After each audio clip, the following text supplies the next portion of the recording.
మన ప్రభు అయిన యేసుక్రీస్తు నామములో మీకు మా శుభాభివందనములు. ఈరోజు దేవుని వాగ్దానము, వారు నాకు విరోధముగా చేసిన పాపదోషము నిలవకుండా వారిని పవిత్రపరుతును. వారు నాకు విరోధముగా చేసిన దోషములన్నిటినీ, తిరుగుబాటులన్నిటినీ క్షమించదను. భోజనులందరి ఎదుట వారు నాకు ఇష్టమైన పేరుగాను, స్తోత్ర కారణముగాను, ఘనతాస్పదముగాను ఉందురు. నేను వారికి చేయు సకల ఉపకారములను గూర్చిన వర్తమానమును జనులు విని, నేను వారికి కలుగజేయు సమస్త క్షేమమును బట్టియు సమస్తమైన మేలును బట్టియు భయపడుచు దిగులు నొందుదురు. ఇర్మియా 33వ అధ్యాయము 8-9 వచనాలు.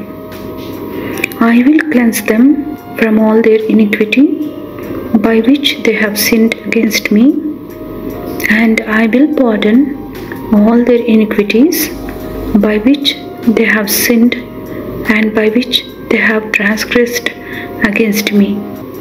Then it shall be to me a name of joy, a praise, and an honor before all nations of the earth, who shall hear all the good that I do to them.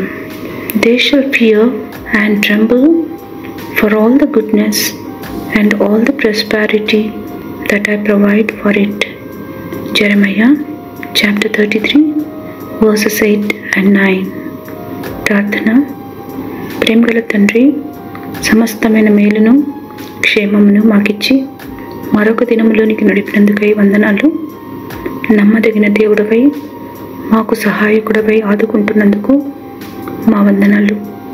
మా భయములన్నిటి నుండి మమ్మను తప్పించి మాకు కలుగు శోధనలన్నిటిలో జయమిచ్చి నడుపమని యేసు నామములో వేడుచున్నాము తండ్రి. Amen. Have a blessed day. God bless you.